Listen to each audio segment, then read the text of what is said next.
మీ business ఏదైనా మీ ఊర్లో promotion చేయాలంటే అది సుమన్ టీవీతోనే సాధ్యం. ఇప్పుడే సంప్రదించండి. Welcome to Suman TV Chittoor district. సాధారణంగా దేవాలయాలకు వెళ్ళినప్పుడు స్నానం చేయడం సర్వసాధారణం అన్నమాట. కానీ భారతదేశంలో అతి పెద్ద పుష్కరిణి ఈ స్కంద పుష్కరిణి అని చాలామందికి ఇది ఒక విశేషమైన ఒక పుష్కరిణిగా ఇక్కడికి వచ్చి చాలామంది భక్తులు స్నానం అయితే ఆచరిస్తూ ఉన్నారు. 300 ఏళ్ల నాటి తవ్వించిన ఈ పుష్కరిణి ఇప్పటికి కూడా భక్తులకి విశేషంగా ఉంది అంటే ఆశ్చర్యమే అని చెప్పాలి. ఎక్కడెక్కడి నుంచో భక్తులు కూడా రావడం అనేది ఒక విశేషం.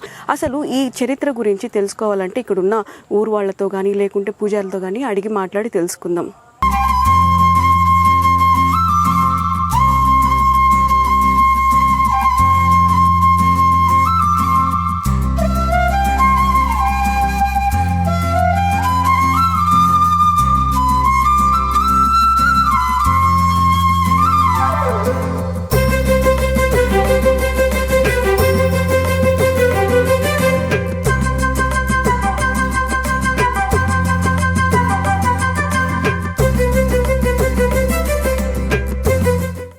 స్కంద పుష్కరిణి స్నానం ఆచరించిన తర్వాత ఇక్కడ ఆలయానికి అయితే వస్తారనమాట.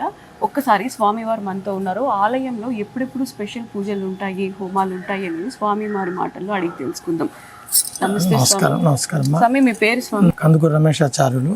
ఓం నమో వెంకటేశాయ. శ్రీ లక్ష్మీ వల్లభారంభాం విఘ్నో మునిమజ్జమాం అస్మదాచార్య పర్యంతాం వందే గురు పరంపరాం. శ్రీ రుక్మిణీ సత్యభామా సమేత శ్రీ వేణుగోపాల స్వామి వారి ఆలయము. ఇది మనకు వెంకట పెరుమాళరాజు వారు 1989లో మనకి 10వ తారీఖున దేవస్థానం టీటీడీ తిరుమల తిరుపతి దేవస్థానానికి అప్పగించారు. ఆ రోజు నుంచి ఈ రోజు వరకు స్వామి కైంకర్యము ఉదయం 6 గంటలకి సుప్రభాతము, తోమాల అర్చన గంట, మొదటి గంట, రెండవ గంట, అదే మరి సాయంకాలము 3వ గంట, 5 గంటలకి నుంచి 7-8 ఏకాంత సేవ జరుగుతుంది. ఇక్కడ రుక్మిణీ సత్యభామా సమేత శ్రీ వేణుగోపాల స్వామివారి ఆలయం.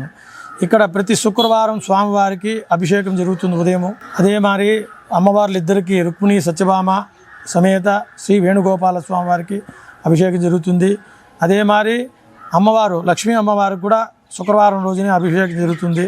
అలాగనే శనివారం రోజు శ్రీ రాముల వారికి అభిషేకం జరుగుతుంది. ఆదివారం నాడు ఆంజనేయ స్వామికి ఎదురుగా ఉన్న ఆంజనేయ స్వామికి అభిషేకం జరుగుతుంది. ఇక్కడ సంతాన భాగ్యం లేని వాళ్ళకి ఇక్కడ సంతాన ప్రదాత అనమాట రుక్మిణీ సత్యభామ సమేత శ్రీ వేణుగోపాల స్వామి వారు ఇక్కడ సంతాన ప్రదాతగా ఉన్నారు. కాబట్టి ఇక్కడ పిల్లలు లేని వాళ్ళకి ఈ గుడి ఒక 11 ప్రదక్షిణాలు చేసి స్వామివారికి ఒక శుక్రవారం రోజు అభిషేకం చేసుకొని స్వామివారికి అభిషేకపు నీరుని తల మీద ప్రోక్షణ చేసుకుంటే ఖచ్చితంగా పిల్లలు లేని వాళ్ళకి పిల్లల భాగ్యం కలుగుతుంది ఖచ్చితంగా. మరి ఈ ఆలయంలో కళ్యాణం కూడా జరుగుతుంది. కళ్యాణం అంటే మనకి ఒక బ్రహ్మోత్సవంలో కళ్యాణోత్సవం జరుగుతుందమ్మా. మనకి మేలో బ్రహ్మోత్సవం జరుగుతుంది. ఆ బ్రహ్మోత్సవంలో ఒకనాడు మాత్రమే కళ్యాణోత్సవం జరుగుతుంది. ఇక్కడ వచ్చి ఎవరికైనా కళ్యాణం చేసుకోవాలంటే తనిగంటే మనం ఆ శ్రవణం అదే రోహిణి నక్షత్రం రోజు అట్లా మనం తనిఖీ చేసుకోవాలంటే అది మనకి ఇంకా ఆర్డర్ ఏమి ఇవ్వలేదు. చేయాలంటే దానికి ఒక ఆర్డర్ మారి మనం తీసుకొని ఈవో గారికి చెప్పుకొని దాని ద్వారా తీసుకొని మనం చేసుకోవచ్చు. అయితే బ్రహ్మోత్సవంలో ఒకరోజు మాత్రమే కళ్యాణోత్సవం. ఆ పుష్కరిణి ఒక చరిత్ర ఏంటి మీకు ఏమైనా తెలుసా? స్కంద పుష్కరిణి అన్నమ్మ. ఇది మనకి వెంకట పెరుమాళరాజు వాళ్ళు ఆ కాలం నాటిది చాలా పెద్ద పుష్కరిణి. మన టీటీడీ ఆలయంలోనే ఇది చాలా పెద్ద పుష్కరిణి అనమాట. ఈ పుష్కరిణిలో స్నానం ఆచరిస్తే మనకు ఉన్న పాపాలన్నీ తొలగిపోతాయి. మనకి ఎటువంటి కష్టాలున్నా ఆ పుష్కరిణిలో స్నానం ఆచరించి మనం వస్తే ఖచ్చితంగా స్వామి యొక్క అనుగ్రహం అనేది ఖచ్చితంగా కలుగుతుంది. ఇక్కడ మొక్కుబడులు ముక్కుంటూ అంటారు కదా, ఎలాంటి మొక్కుబడులు ముక్కు? చాలా మంది చాలా రకాలుగా మొక్కుంటారు అమ్మా. కొందరు వచ్చి అంగ ప్రదక్షిణగా చేస్తారు. కొందరు వచ్చి మనము బిడ్డ కలిగిన తర్వాత రూపాయి నాణ్యాలు ఉంది కదా, ఆ కేజీల లెక్కన ఎన్ని కేజీలు ఉంటే దాని తగ్గట్టుగా తులాభారంగా వేసుకొని స్వామివారికి సమర్పించేది చేస్తారు. కొందరు అరటిపండ్లు గెలగా తెచ్చి దాన్ని దానం ఇస్తే అదే దానికి కూడా వేస్తారనమాట. మరి రకరకాలుగా వాళ్ళ కోరికల మేరకలు మనసులో ఏమనుకొని వాళ్ళు చేస్తారో దాని తగ్గట్టుగా ఇప్పుడు స్వామివారికి అభిషేకానికి పట్టు వస్త్రాలు తెస్తారు, అమ్మవారికి స్వామివారికి వస్త్రాలు తెస్తారు, అభిషేకం చేసుకుని వెళ్తారు. అన్ని చాలా వరకు సక్సెస్ఫుల్గా అయిన గుడి అనమాట ఇది. రెండోది ఇదేమిరా అంటే ఏకశిలామూర్తి.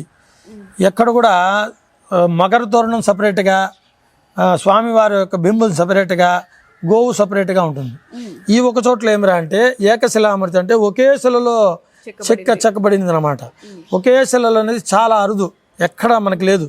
రుక్మిణి సత్యభామ స్వామివారు మాత్రం స్వామివారు మకర తోరణము, స్వామి యొక్క బింబము గోవు కాలు నాకుతూ ఉన్నట్టుగా ఎక్కడ లేదు మన ఈ రుక్మిణి సత్యభామ సమేత శ్రీ వేణుగోపాల స్వామి కార్వేటి నగరం దేవాలయంలో మాత్రమే అది ఉందన్నమాట. మరి రుక్మిణి సత్యభామ అమ్మవార్లు ఉన్నారు, సపరేట్గా పక్కన ఉన్నారు.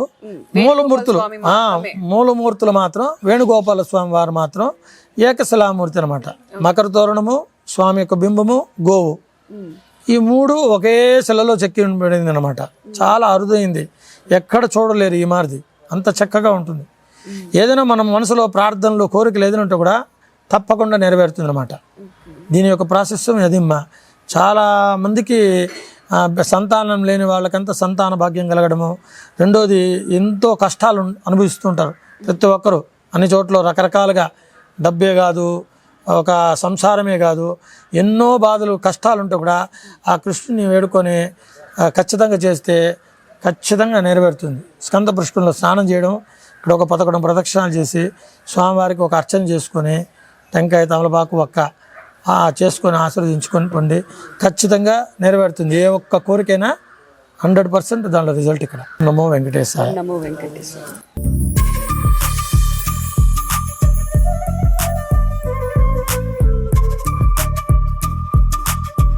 చూస్తున్నారు కదండి, చాలా మంది భక్తులు కూడా ఈ చపాతీ పిండి అయితే తీసుకొస్తున్నారు ఈ చేపలకి ఆహారంగా వేయడానికి.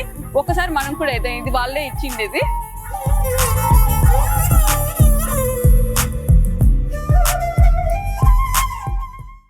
సార్ నమస్తే అండి. సార్ మీ పేరేంటి? హేమంత్ కుమార్.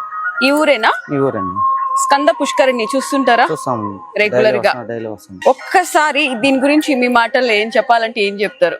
మన ఇక్కడ మన రాష్ట్రంలోనే ఇంత పెద్ద కోనేరు ఎక్కడ లేదండి. ఈ చాలా ఏళ్ళకి ఇక్కడ చాలా మంది ఇక్కడికి వచ్చిపోతా ఉంటారు. ఇక్కడ ఉండే చుట్టుపక్కలకి ఇది పెద్దది పుష్కరిణి. ఇక్కడ చాలా మంది ఇక్కడికి వచ్చి చూసి వెళ్ళిపోతా ఉంటారు కార్యక్రమం. ఓకే, మీ బంధువులు గానీ ఎప్పుడైనా వచ్చినప్పుడు మీ ఊర్లో ఎంత ఫేమస్ ఇది అని చెప్పుకోవడం జరిగిందా? మా ఊర్లో ఎవరు వచ్చినా కానీ చుట్టుపక్కల వాళ్ళు ఇక్కడ వచ్చి పుష్కరిని చూసుకుని వెళ్తారు. అంటే చుట్టుపక్కలకి మరి ఎక్కడ లేదు. దేవాలయాల్లో చూస్తుంటాం కదా మామూలుగా ఉంటది కానీ మరి ఇంత పెద్దది ఎక్కడ లేదు. మీరు చిన్నప్పటి నుంచి చూస్తాను. ఈ మధ్యలో ఒకసారి ఎండింది నాకు తెలిసి, ఇంతవరకు ఎప్పుడు ఎండింది అప్పుడు. ఓకే, ఈ మధ్యలో ఇది కట్టారు కదండి మిడిల్ లో గోపురం టైప్. అప్పుడు నీళ్ళు తోడేసారు, కొద్దిగా ఉంది అప్పుడు మేము చూడడం. నమస్తే అండి సార్, మీ పేరేంటి, మీరేం చేస్తుంటారు? నా పేరు కె విజయ్ కుమార్ పిళ్ళై. నేను రిటైర్డ్ హెడ్ మాస్టర్, ఎంఈఓ కూడా వర్క్ చేశాను. ఓకే, నాకు ఇప్పుడు 70+ నాకు. ఈ పుష్కరిణి గురించి ఒక్కసారి మీ మాటలు ఏదైనా చెప్పాలంటే ఏం చెప్తారు? కార్వేటినార సంస్థానం చిత్తూరు జిల్లాలోని పేరెన్నికగనినటువంటి గొప్ప సంస్థానం. ఈ సంస్థానం ఇటు చెంగల్పట్టు, ఇటు నాతార్కాడు, ఇటు కాళహస్తి దగ్గర, ఇటు చంద్రగిరి వరకు విస్తరించినటువంటి అతి గొప్ప సంస్థానం ఇది కార్వేటినారం. ఈ సంస్థానం ఇటు విజయనగర ప్రభువులతోనూ, ఇటు దక్షిణంగా పల్లవరాజులతోనూ స్నేహంగా ఉన్నటువంటి గొప్ప సంస్థానం ఇది. సంస్థాన ప్రభువులు నిస్వార్థంతో దాదాపు 33 దేవాలయాలను నిర్మించి దీప నైవేద్యాలను ఏర్పాటు చేసినటువంటి ఘనత కలిగినటువంటి సంస్థానం కార్వేటినగర్. దీని యొక్క గొప్ప విశేషం ఏమిటంటే ఈ నీళ్లు ఎప్పుడు తీయగానే ఉంటుంది, నీళ్లు తీయగా ఉంటుంది. గ్రామ పంచాయతీ కాలంలో నుంచి నేటి వరకు కూడా ఈ వాటర్ టెస్టింగ్ కు కర్నూలు పంపిస్తే కూడా కరెక్ట్ వాటర్ ఏ రోజు చెడింది లేదు. దీంట్లో బట్టలు ఉతికే వాళ్ళు ఉన్నారు, తరువాత ఈత కొట్టేవాళ్ళు. ఈ కోనేరుకు ఇక్కడ 4 ప్రక్కల మీరు కానీ పరిశీలన చేసినట్టయితే పడికెట్లు సమానంగా ఉంటుంది. పడికెట్ల పైన చేపలు, తావేళ్లు, రకరకాలైన వాటిని చెక్కినారు ఆనాడు. తరువాత 1971-72 మధ్యకాలంలో శ్రీ కంచికామకోటి పీఠాధిపతులు నడిచే దైవం పరమాచార్యులు చంద్రశేఖర సరస్వతి స్వాముల వారు మౌనంలో కంచి మఠం నుంచి బయలుదేరి తుంగభద్ర నదీ తీరంలో చాతుర్మాస వ్రతం నిర్వహించాలా, పూజ చేయాలని ఆయన బయలుదేరారు. ఆ మండపంలో పడమర పక్క కార్వేటినగర సంస్థాన ఎలవేల్పు శ్రీ రుక్మిణీ సత్యభామ సమేత వేణుగోపాల స్వామి ఆలయము. అక్కడ మండపం ఉండేది, అది అలంకార మండపం దేవుళ్లకు శివాలయాలకు అన్నిటికీ. అక్కడికి ఆయన వచ్చేటప్పటికి గ్రామంలో పెద్దలందరూ పోయి అక్కడ ఆయనకు స్వాగతం పలికినాం. స్వాగతం పలికిన తర్వాత కంచి కామకోటి పీఠాధిపతులు పరమాచార్య చంద్రశేఖర సరస్వతి స్వాములు వారు అక్కడే మౌనంలో 10-15 నిమిషాలు నిలబడి అటు పడమరగా ఇటు తూర్పుగా ఆయన చూసి వెంటనే ఆయన నేను ఇక్కడే నిలబడతాను ఉంటాను అని ఆయన మౌనంలో చెప్పారు. అని ఆయన చెప్పేటప్పటికి వెంటనే మేళతాళాలతో ఆయన తీసుకొని వచ్చి ఈ గట్టు దగ్గర కూర్చోబెట్టడం జరిగింది. ఎంత చక్కగా వివరించారంటే పిన్ టు పిన్, అసలు క్లియర్ కట్ గా. నిజంగా ఈ స్టోరీ ఎవరైనా పిల్లలకి చెప్పాలన్నా కూడా ఎవరికి తెలీదు. అలాంటిది మీరు ఇంత స్పష్టంగా చెప్పారంటే మీకు 2 చేతులు ఎత్తి నిజంగా దండం పెట్టాలి. చాలా చాలా కృతజ్ఞతలు చెప్పాలి మీకు. ఇలాంటి వాళ్ళు ఇంకా ఉండాలి, ఇంకా నెక్స్ట్ జనరేషన్ కూడా చెప్పాలని మేము నిజంగా ఆశిస్తున్నాం. Thank you madam. ముఖ్యంగా నేను చెప్పదలసింది ఏంటంటే ఈ ఛానల్ మీరు ఇక్కడికి వచ్చి దీన్ని షూట్ చేయడం అనేది మేము కార్వేటార్ వాళ్ళు చేసుకున్నటువంటి పుణ్యంగా మేము భావిస్తాం. Thank you so much. కృతజ్ఞతలు. Thank you.